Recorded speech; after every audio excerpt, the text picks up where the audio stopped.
The United States is the greatest Ponzi scheme in history. And let me explain why. A lawyer in real life, I don't play one on television.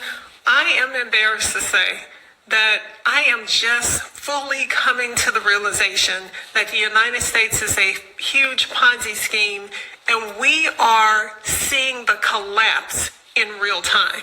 Ponzi schemes work because you have a promise of high returns. And so you have fresh investors who are constantly pumping in money into whatever the scheme is that makes it appear as though there's some good returns going on. But when trust starts to erode, the Ponzi scheme starts to collapse. We have never had a perfect constitution. From the very beginning, it has been flawed. It talked about liberty and freedom, but at the same time, it allowed men to own other human beings. So in 1861, we saw this fragile constitution almost come to an end. We had the Civil War, and we had a fight because part of the country wanted to succeed, the other wanted it to stay, and there was nothing in the U.S. Constitution that said a state couldn't succeed. So it was through force and will that we had a country that was able to stay together. And after the Civil War, we saw the 13th, 14th, and 15th Amendment that tried to deal with the issue of what had happened with slavery. But we very quickly saw states, particularly southern states, establish Jim Crow, so they came back to a norm that they were comfortable with. So let's fast forward. Just like a Ponzi scheme, the American system worked because people trusted in the system. They were getting the returns that they wanted. They were mostly comfortable. And so the system worked.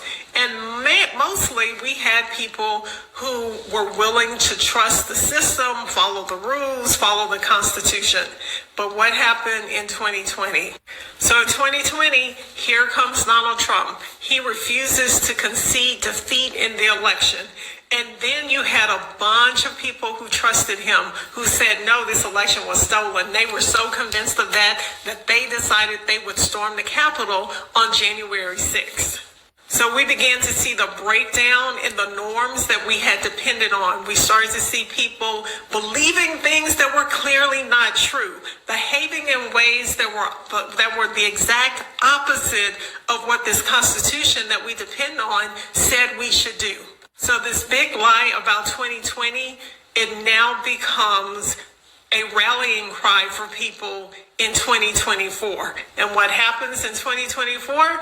We elect the person who was telling us this big lie, who was refusing to concede defeat. So why am I surprised by what is happening today? Why am I surprised that our country is quickly ignoring the Constitution? That we have people who are ready to impeach judges. We have people who are ready to concede all power to one person, which will make that one person a king or a dictator. And as I thought about this today, I was really shocked. This has really all been a big Ponzi scheme that depended on the trust of the people. As that trust is eroding, the country is going to shit. And the other thing that I have been shocked to realize is that there are people in this country who have known this all along. They have known there was a Ponzi scheme. They have known that it was fragile. They have known that they could exploit the system. They are the people who wrote Project 2025. They have been working on this for decades. They have found the perfect person in Donald Trump to carry out what they have always wanted to do. None of this is by chance. None of this is by accident. The people who wrote Project 2025, they have planned this all along. And they have plans for us beyond 2025. They have a whole playbook of how things are going to work out. They have a whole playbook about how they're going to deal with minorities, how they're going to deal with women, how they're going to deal with our individual freedoms.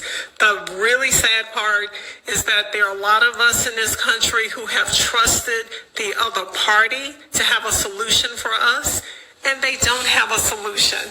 They do not have a playbook like Project 2025. And that is the thing that is very scary because there's no opposition.